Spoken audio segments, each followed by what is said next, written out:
guys, today I'm going to show you an incredibly easy way to make emergency heat, emergency light source out of Crisco. You guys have seen what has happened to Texas, Virginia, North Carolina, Georgia. Whether it's crazy winter conditions, rolling blackouts, power outages, fact of the matter is lights will go out, power will go out. Winter will come. Rolling blackouts, expect more and more. No one wants to be stranded in the middle of the winter without any power. So whether you guys want to just have a DIY project that anybody can do, whether you're going to use it or just put it off in your prepper pantry, put one in your car, a couple in the closet, so that you're ready. Having backups this day and age is extremely smart. So I'm talking if you guys don't have a wood stove, aren't crafty in any way, live in the country, the suburbs, the city, house, apartment, it don't matter. This is an extremely easy, smart emergency preparedness tool to have in your back pocket, have prepared and ready to go. Emergency heat, emergency light hack in your back pocket coming right up.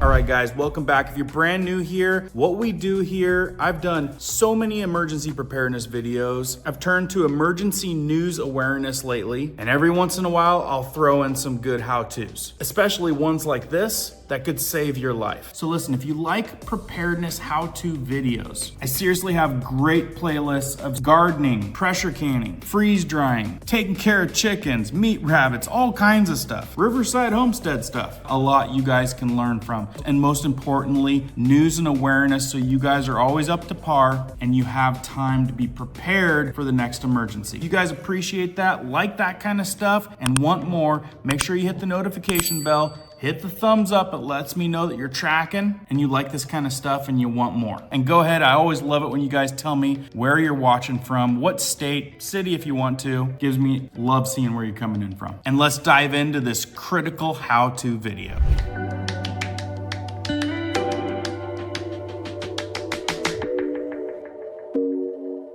All right guys, so today's emergency preparedness how-to, we are making out of Crisco. Crisco of all things, something that anybody and everybody can do at home. And you can pick up all the supplies next time you go to the grocery store. And I'm telling you guys, incredibly easy and so resourceful. I'm talking about emergency light, emergency heat. And as we dive in, be sure to stick around to the end. I'm gonna go over some critical questions that I've been reading because I've showed you guys how to make these things for the car, for home, and it was time to re-up this video and get it out to some new folks. So stick around to the end because I'm gonna go over some pro tips. A lot of questions I get in the comments, I'm gonna answer those. So be sure to watch the entire video, it gets really good at the end. And like I said guys, extremely easy, no special tools needed here. You guys could live in a skyrise apartment and get everything that you need on your next grocery shopping trip. You guys ever notice above the eye, there's actually a flame? Might be what this was intended for. Now let's get into some of the stuff we need. This guy right here is a 6-pound can. This one right here is a 3-pound can. You can see the size of it. This big boy right here, the 6-pounder, you guys won't believe how long the candle will burn in this thing. 72 days. That's a 72-day light source. A little bit of radiant heat. Some of you guys stocking up on tea light candles puts those things to shame. So on the big can, the 6-pounder, it'll burn 8 hours a day for 72 days. And the small one, the 3-pounder, will burn for around 36 days at 8 hours a day. And you throw in more candles, you can have 4 flames going and I can feel the heat coming off this thing. Have you guys noticed how expensive candles are? Nothing's gonna beat the burn time, the cost. I'm telling you guys, this is one of my favorite hacks, DIYs of all time. So you guys experience a power outage. You got your Crisco, you've got some jars, you got candles, other sized jars. So hypothetically, you're experiencing a power outage. Lights are out, batteries are expensive, candles, you don't want to use them all up, right? Because they're expensive. You don't want to have to turn on the generator if you don't have to, because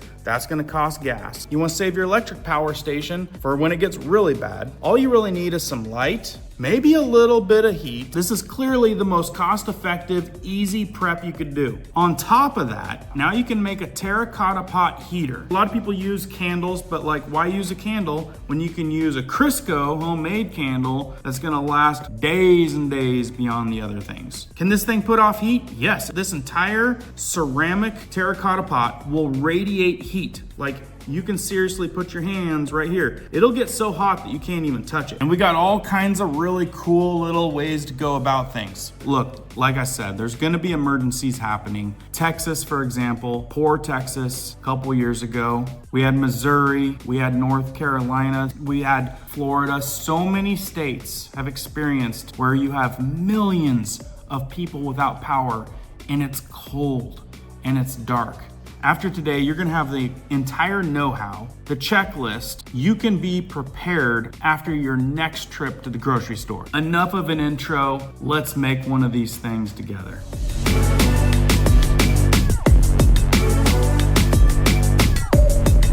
All right, the things that you need. I would recommend getting a terracotta pot. There's all different kinds of sizes. You can get that size, you can get this size, you can even get that big size right over there. Like, I've made some in the past, some really, really cool apparatuses. The more flames you've got, the more cover with ceramic, just the more radiant heat that's gonna happen. So it's kind of like, what's your objective? Are you gonna just use it for mostly light? It's an amazing light source. Like I said, very small areas, it can radiate heat. It can definitely keep your hands warm. If you're gonna try to heat a room, it's gonna need to be a very, very small room. And I'll get more into those details in a minute. All right, so a lot of you guys have like a utensil holder. If not, you can get one from Amazon, Walmart. Any of these big box stores have a utensil holder, and they work great because they're made out of metal. You don't have to worry about them burning up. Another thing that you can use is like one of those metal baskets that you put some fruit in. Grab one of those.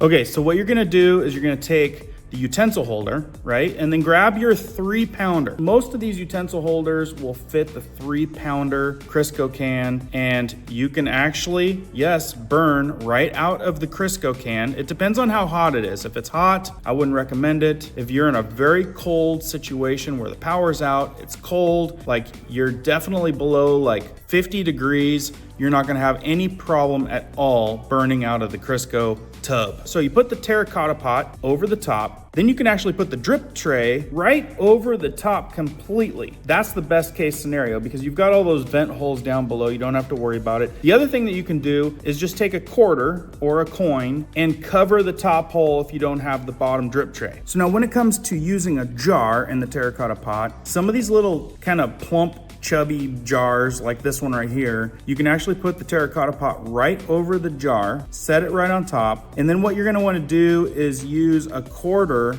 on top. Don't block it off all the way, otherwise you lose all your air. You can use it as like a vent. See, you can just slide it right over, a little bit over there, a little bit over there. Don't cover it all the way or your flame will go out when it's on top of a jar, or you could go like that. That way it escapes, gets some air, and then it really heats up this terracotta pot.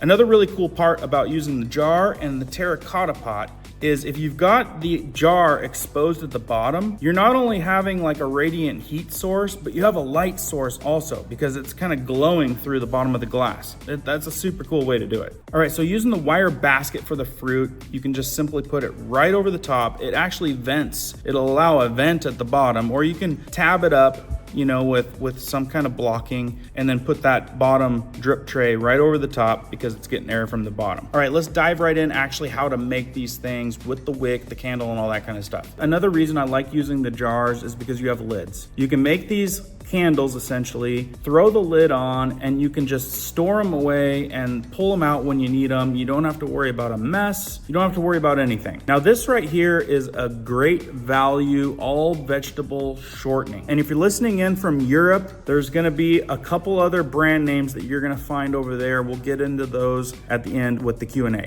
But this one right here is great value. It's the knockoff brand at Walmart. There's been speculation. Some people say they think it works not as good as Crisco. And then I've used them both and I haven't really noticed any difference. I think a big difference is if you're testing these things out in room temperature, like while you're making them, or actually using them in a cold situation, like you actually need it. Another important thing is having it in a jar. If it reaches over 80 degrees, it starts getting really warm, hot out, there is a chance that it could liquefy. And I'm maybe closer to 90 degrees, but 80 to 100 degrees, it could liquefy, and having a sealed lid on there is ensuring you're not having a mess, and your candle is gonna hold up in there, and if it liquefies and it rehardens, you're still good to go. All right, so grab a spatula, scoop out the all vegetable shortening or the Crisco. What we're doing here is we're throwing it into a glass measuring cup. Here's the ticket. You throw it into the microwave for 30 seconds. Usually that does it, and it liquefies. Here you guys see, pretty darn liquefied, about as good as it gets. If you need to throw in it for a few more seconds, go for it. All right, so you can see Alyssa, she actually doubled it. It was about 60 seconds to get it to that liquid consistency with that much. Now she's pouring it into the jar. That time on your microwave is really gonna come down to whatever setting you have it on. So as you can see, she filled up the jar to that bottom line on the neck of the jar, just like so. Okay, so the next thing you're gonna wanna do, and this is kind of like a pro tip, like you can do it just with a spatula and just fill it. This makes it clean, no air bubbles. Throw it into the fridge or freezer and let that harden up. Okay, so you can see her doing it the other way, packing the entire jar with a spatula, trying to get out as much air as possible. Now see the size of this jar?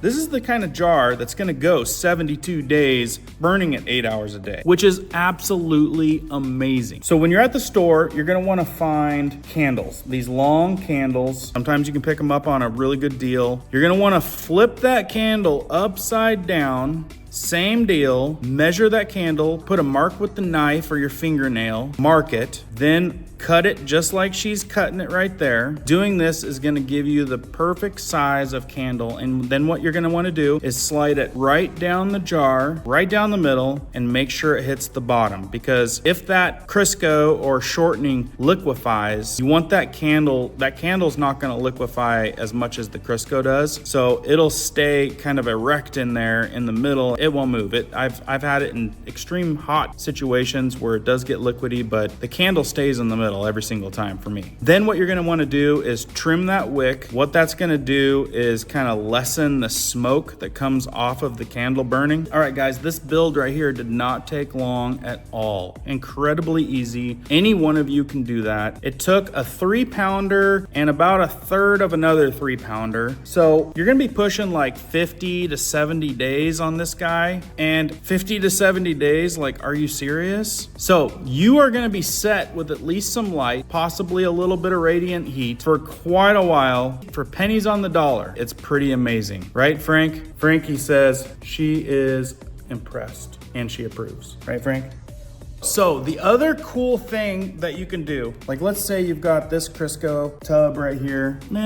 You know, you've filled a couple things. Now, if it's cold out, like I'm talking about, it's chilly in the house, power's out, the temperature's dropped, it's not like 70 degrees in your house, I would feel totally comfortable burning right out of this thing. I would probably put it on a piece of tile like I have in this image right here. Put it on a piece of tile. Some people don't have hard surfaces. Some people have carpet, wood. I would put it on a piece of ceramic tile or porcelain tile or slate, just in case. But if you're in a cold environment, like let's say it's an emergency, power's out, no heat, I wouldn't hesitate putting a candle just straight into the tub, just like this. Same principle applies. Cut your candle, take it, slide it right down in the middle. You can even run big. I mean, the thing with the wax candles is they just burn down a lot faster than running it through all the Crisco. So I would light that bad boy, trim it, and you could burn it right out of the Crisco can, just like that. Just pay attention. If the whole thing starts getting liquidy, you know you're kind of in a too warm of environment, and I would stick to like a jar. But if it's cold, if it's like these emergencies, like a million people without power in the middle of winter, and temperature temperature's dropping in your house, like I said, I wouldn't hesitate. I would do it like this in a second. Here's another little cool trick. So let's say you've got like a small jar, a little jam jar. Like this is a big jam jar, but if you have a small jam jar, all you gotta do is take a birthday candle. Seriously, everybody's got a birthday candle in their drawer. Stick a birthday candle down in the jam jar, and these small candles, no joke, will burn for like a straight week. This stuff, it's an incredible hack, guys. And again, if you don't have a birthday candle, just take one of the candles that you bought in one of the packs, cut it just the same way, slide it down in the small jam jar, and you're good to go. So the cool thing also about the jars, once you're done with them, you just put the lid on, it puts the flame out, it's quick, it's clean, it's easy, and you're done.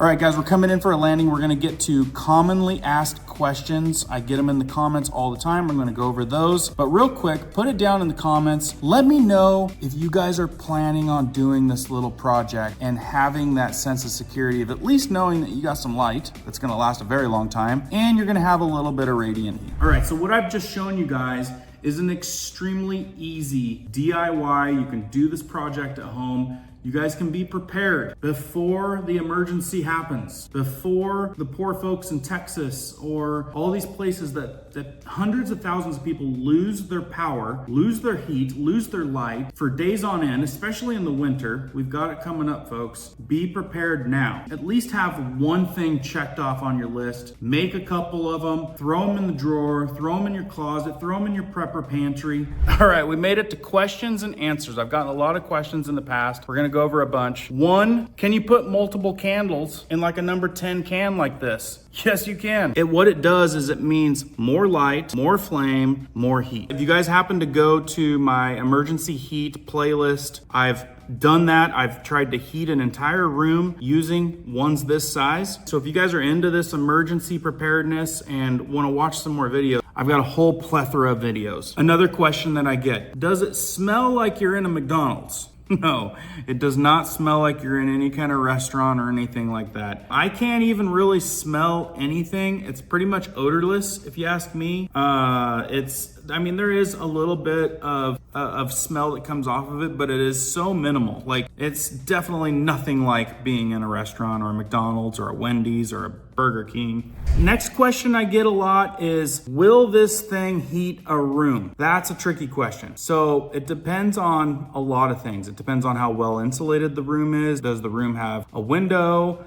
Is it got airflow? How cold is it outside? Like, what's the competitive outside temperature that you're trying to go against? I can say this puts off heat. Like, my hand is gonna burn if I hold it longer than that. It puts off heat. The smaller the space that you're in, the better chance you have of bringing up the temperature, at least holding it so it's not dipping down too low. Think of it as cubic air space, like cubic foot. The smaller the cubic feet you've got to warm, the more effective something like this is gonna be. So what have I seen in the past? I've seen people put a tent in their living room, and then they get a sleeping bag and they get some blankets, and then they put one of these inside the tent. Talk about minimize your cubic square feet of air to warm, right? The next best thing would be is to try to make a camp in your bathroom. A lot of times bathrooms are fairly small, definitely a lot less area to heat up. If it's life and death and it's a serious situation, I would pick a small closet, a bathroom, make a little fort in there, get everything that you need so you don't need to be opening the door, and try to bring up that, or at least hold the temperature in that room. You got a pretty good chance on a smaller space like that. The other thing that you want to be weary of is you get too many candles burning, and this goes across any type of emergency heat. If you've got a flame, you need to be concerned or at least monitoring like the carbon monoxide levels. So anytime anybody that I recommend making emergency heat apparatuses, and I've shown you guys how to make a lot of different ones, I would say it's very important for you guys to to consider having a carbon monoxide tester. Thing will go off if it starts getting a little bit too unhealthy. And trust me, I've put so many candles in a small room and I've had that carbon monoxide tester go off and it sirens off. And basically that's telling me I need to get a little more fresh air in there and I've got way too many candles burning. You guys got to remember, safety first. You guys don't need to put yourself, if you're already in an emergency, you don't need to make it more of an emergency. You know what I mean? So like I said, small space, a tent in your living room, small bathroom, do the terracotta heater style. That way you can keep your hands warm. You can put your hands, hover around it. The littlest amount of heat makes the biggest difference in an emergency situation like that. The other thing, like I said, you're in a small apartment or you don't have hard surfaces. Like here, I've got a lot of stone and tile. If that's not the case, if you've got carpet and wood, put down something that is safe, like a piece of tile underneath the stuff that you're doing. You don't need a dog or a cat coming and knocking something over and turning an emergency situation. Again, guys, just think it through, put safety first. And I do it on other videos. I want to show you. You can also, this is another wire basket right here. And you can see how I put foil around it. And basically, if you put it over a smaller jar, you can have this hold in the heat. So I made this one for like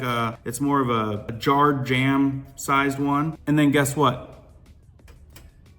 Yeah, you can cook an egg on this bad boy. No kidding. You can warm some soup. Like I said, in an emergency situation, I'm not sure if you guys have ever been in that situation, but anything warm feels like a lifesaver. Anything warm. If you're in a cold situation and you're relying on blankets, sleeping bags, and you're breathing in cold air, if you can eat some hot food or drink something warm, it makes a world of difference. Having something that puts off warmth in that type of environment, it will give you such a sense of security. I've been in the situation numerous times. The other thing about the piece of tile, if you guys are on carpet or wood or whatever, elevate it off the ground just as a safety measure. It'll allow air to come through. You can put it on bricks, you can put it on some stones, some rocks, some smaller pieces of tile. Whatever gets it off the ground and allows a little bit of airflow underneath is even a step closer to being even more safe. All right, just a couple last questions. We're coming in for the landing here. If you're in the UK or Europe and you're looking for Crisco, I've had many people write in saying, I can't find Crisco. What you guys are gonna look for is basically Trex. T-R-E-X is probably the one that comes up the most similar to Crisco. The other common brand in the UK is Cookeen. It's C-O-O-K-E-E-N.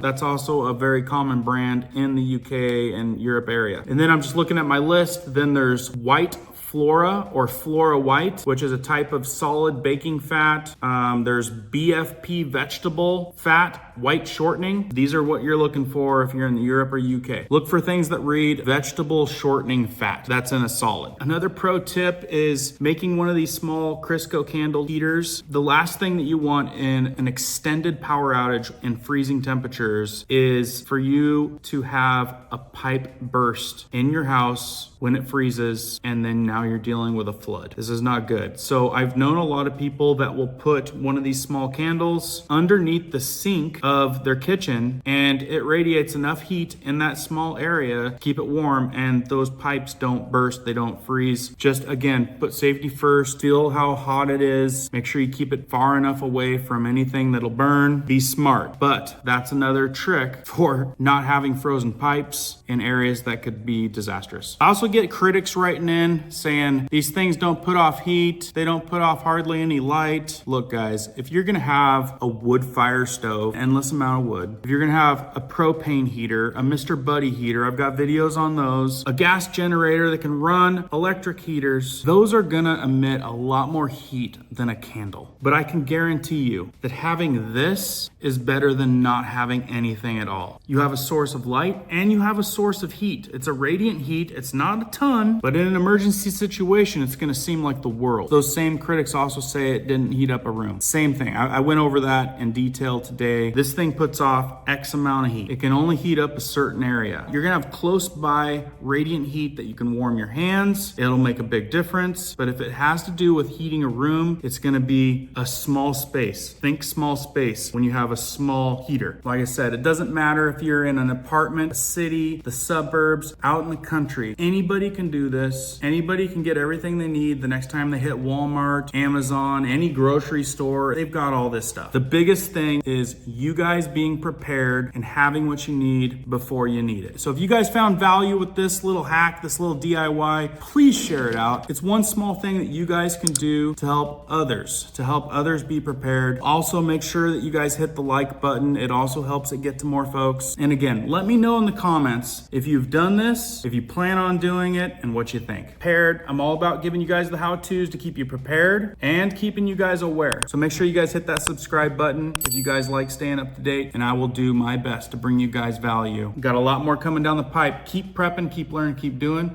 We'll see you guys on the next one.